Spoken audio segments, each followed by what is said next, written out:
Good morning, students. So the next topic for chapter haloalkanes and haloarenes is optical isomerism. As we have done that in SN2 and in SN1 mechanisms, there is inversion of configuration, and in one mechanism there is retention or racemization of the configuration. So to understand these concepts well, we will study this optical isomerism. In this, the first term we use is plane polarized light. Plane polarized light. The plane polarized light आपको अभी as such तो we don't have, but what we will do is कि आपने एक ordinary light को आपने पास करवाना है. This is a ordinary light, क्योंकि ordinary light का जो डिस्पर्जन होता है वो हर जगह एक जैसा ही होता है हर तरफ. ठीक है, जब ऑर्डिनरी लाइट को आप एक निकल के प्रिज्म में से पास करवाते हो तो आपका जो इसमें वाइब्रेशंस हैं, जो वेवलेंथ होता है इसका, वो एक ही प्लेन में शिफ्ट हो जाता है. लाइक दिस, ये एक ही प्लेन में जा रहे हैं ना, सारे एक ही डायरेक्शन में मूव ऑन हो रहे हैं. तो ordinary light when pass through the Nicol prism gives us plane polarised light. ये हमारा प्लेन पोलराइज्ड लाइट है जिसके हमारे जो वेवलेंथ है वो सारी की सारी एक ही डायरेक्शन में उसकी वेव्स जो हैं वो जा रही हैं. सारी वेव्स का जो डायरेक्शन है वो एक ही वेवलेंथ है उन सब के पास. ठीक है, अब चाहे आपके पास कोई ऑर्डिनरी लाइट है, चाहे आपके पास कोई ले लो आप मोनोक्रोमेटिक लाइट है, उनमें वेव्स जो हैं हमेशा वाइब्रेट करते हैं. अगर तो ऑर्डिनरी लाइट है तो हर साइड पे जैसे वाइब्रेशंस कर रहा है, but when we pass it from the Nicol prism उसके वाइब्रेशंस सिर्फ एक ही प्लेन में सेट हो जाते हैं. तो such a beam of light which has vibrations only in one plane, एक ऐसा बीम ऑफ लाइट जिसका वाइब्रेशन सिर्फ एक ही प्लेन में हो, उसको हम बोलेंगे plane polarised light. Okay, so the next is optical activity. ना व्हाट इज़ ऑप्टिकल एक्टिविटी? हमारे पास कई सब्सटेंसेस होते हैं जो प्लेन पोलराइज्ड लाइट के पाथ को रोटेट कर देते हैं. पहले तो हमने एक ऑर्डिनरी लाइट से प्लेन पोलराइज्ड लाइट बना ली. ठीक है, उसकी हमें पता है कि वाइब्रेशंस एक ही प्लेन में आएंगे. देन हमारे पास था फैक्ट कि हमारे पास कुछ ऐसे सब्सटेंसेस होते हैं जो प्लेन पोलराइज्ड लाइट के पाथ को चेंज कर देते हैं जब उनको किसी पर्टिकुलर सॉल्यूशंस में से पास करवाया जाता है. ठीक है, सपोज अगेन हमारे पास ये कोई भी लाइट का सोर्स है, एनी लाइट का सोर्स कोई भी हो सकता है, ये ऑर्डिनरी मोनोक्रोमेटिक है, चाहे आप सोडियम का लैंप भी इसमें यूज़ कर सकते हो, वो आपकी विल है.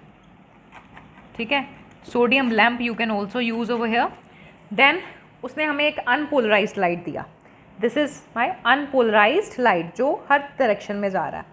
अनपोलराइज्ड लाइट को जब हमने फिर से निकल प्रिज्म में से पास करवाया तो उसके वेवलेंथ फिर से एक ही डायरेक्शन में सेट हो गए.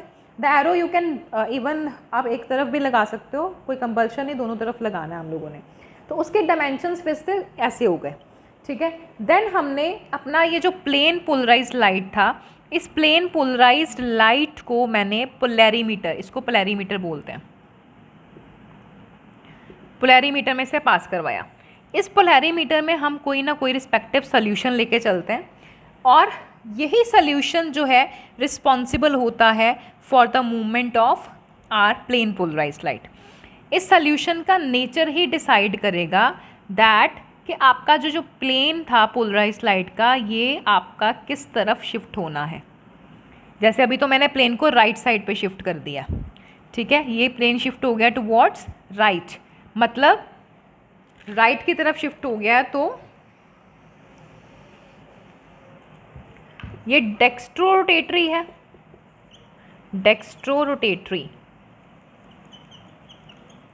अगर आपका प्लेन पोलराइज्ड लाइट पोलैरीमीटर के सोल्यूशन से पास होने के बाद राइट साइड पे रोटेट हो जाता है तो हम बोलते हैं कि वो आपका डेक्स्ट्रो रोटेटरी है, जिसको स्मॉल डी से भी डिनोट करते हैं, और it is a positive sign. Positive sign से डिनोट करते हैं, क्लॉकवाइज डायरेक्शन है इसका. ठीक है, अगर तो राइट साइड पे कर दिया तो ये हो जाएगा. लेफ्ट वाला हम अभी थोड़ी देर में डिस्कस करेंगे. अगर तो राइट साइड पे उसको इसने पुल कर दिया है, प्लेन उसका पुल मतलब उसका प्रोजेक्ट कर दिया टुवर्ड्स द राइट, तो आपका ये हो जाएगा. एंड इस एंगल को लेट इट बी अल्फ़ा. जिस एंगल से ये शिफ्ट हुआ है, let that angle be alpha.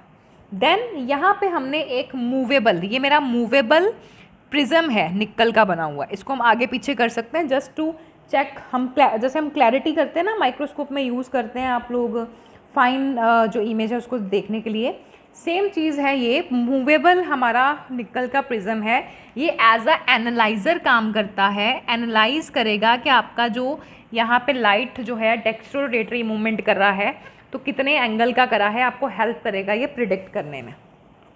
ठीक है, सो हमने भी क्या पढ़ा, लाइट लेना है कोई भी, सोडियम लैंप ले सकते हैं, अनपोलराइज्ड लाइट आएगा, उसको प्रिज्म में से पास करवाएंगे, देन उसके वेवलेंथ जो है, वाइब्रेशंस जो हैं एक ही प्लेन में सेट हो जाएंगे, उसको पोलैरीमीटर से पास करवाएंगे। What is polarimeter? एक एंगल जिसके थ्रू आपका प्लेन पोलराइज्ड लाइट जो है वो रोटेट कर जाता है, ठीक है, जिसको हम चेक कर सकते हैं by an instrument that is polarimeter. ये रोटेट कर दिया उसने बाय अल्फा एंगल। फिर इसको चेक कैसे करना है? By using this movable analyser, ये भी निकल का ही बना होता है। यू कैन सी कि कितना एंगल आपका वहाँ पे क्रिएट हो गया है। ये तो हमने करा एक डेक्स्ट्रोरोटेटरी मूवमेंट, राइट। अब अगर मैं उसी पोलैरीमीटर से पास करवा के आपका जो लाइट था, प्लेन पोलराइज लाइट को अगर मैं इसमें से पास करवाऊँ और वो लेफ़्ट की तरफ रोटेट कर दे, एंटी क्लॉकवाइज डायरेक्शन में ले आए, तो मेरी ये वाली रोटेशन होती है लेवोरोटेटरी। लेवोरोटेटरी स्मॉल एल से डिनोट करते हैं, बिकॉज एंटी क्लॉकवाइज मूवमेंट है तो नेगेटिव से रिप्रेजेंट करेंगे। मूवेबल एनालाइजर से हम चेक कर सकते हैं कि इसका जो आपका एंगल है वो कितना बना है, ठीक है। तो ये एक हमने जो करा अभी study, this is the schematic representation of the polarimeter showing that कि आपका ऑप्टिकल एक्टिविटी जो है वो कैसे अक्कर करता है, राइट। सो द सब्सटेंसेस, हमने यहाँ से क्या स्टडी करा, the substances which rotates the plane of the polarised light towards the right और in clockwise direction they are dextrorotatory, and those which rotate into the left side or in the anti-clockwise direction they are levorotatory in nature, right. And so जो हमने dextrorotatory positive movement वाला, लेवोरोटेटरी negative वाला, ऐसे isomers जो हमारे पास बन जाएंगे, उन आइसोमर्स को हम बोलते हैं, किसी भी ऑप्टिकल एक्टिव कंपाउंड के आइसोमर्स को हम बोलेंगे ऑप्टिकल आइसोमर्स। एंड ये जो पूरा का पूरा फिनोमेना है जिसको हम स्टडी करते हैं, the process we are studying is optical isomerism, ठीक है बेटा। So the next is molecular asymmetry, chirality and enantiomers. The C part is molecular asymmetry, chirality and enantiomers.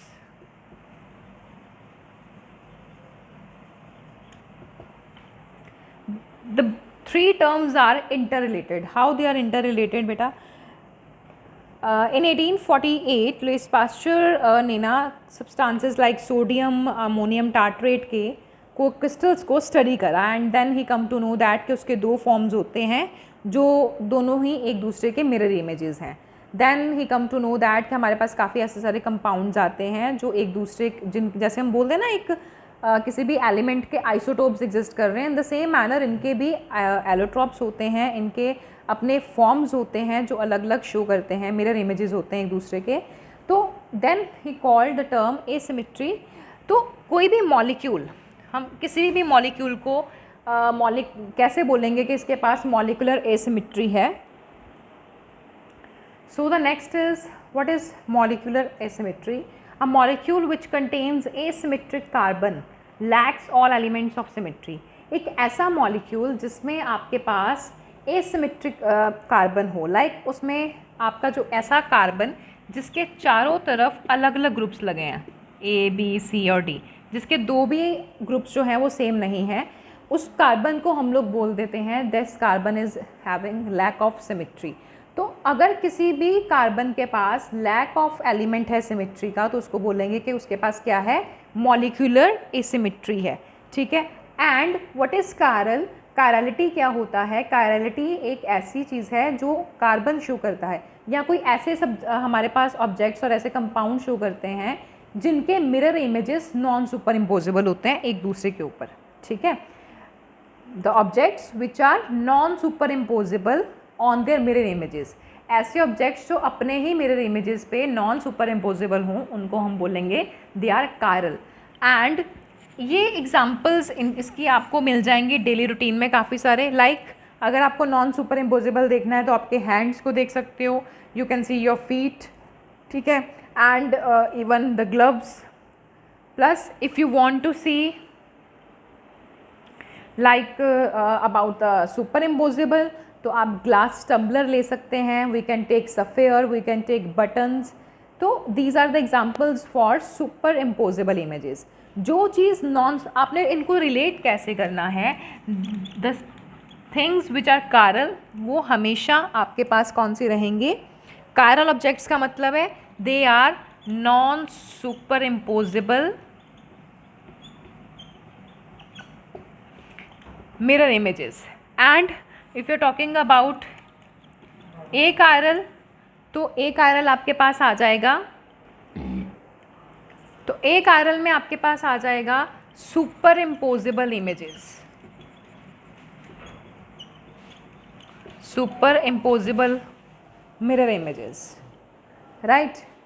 तो ultimately if you want to check the chirality you can see कि whether the object is superimposable or non-superimposable for their mirror images, ठीक है। and for the compounds you can check as well। अब example लेते हैं हम लोग, that is for propane, propane 2-ol।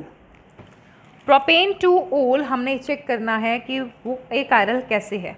आपके पास है carbon OH, right, and here is CH3, then we are having CH3 again,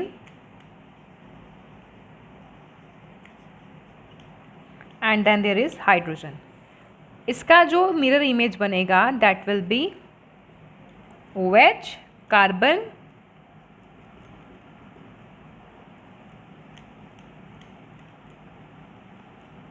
and hydrogen. यहाँ पे भी CH3 है मेरे पास, इस साइड पे मेरे पास CH3 है। अब मुझे अपने मिरर इमेज का भी एक इमेज देखना है, मतलब मेरे को उसको 180 पे रोटेट करना है। अगर उसको 180 पे रोटेट करके, मिरर इमेज को 180 पे रोटेट करके मेरे पास फिर से वही चीज़ आ जाए जहाँ से मैंने स्टार्ट किया था, दैट मीन्स कि ये सुपर इम्पोजिबल है और ए कायरल है, ठीक है। तो लेट्स सी कि इसका अगर मैं मिरर इमेज देखूँ तो क्या आता है। इसका मिरर इमेज वाकई में क्या आएगा, ये देखो,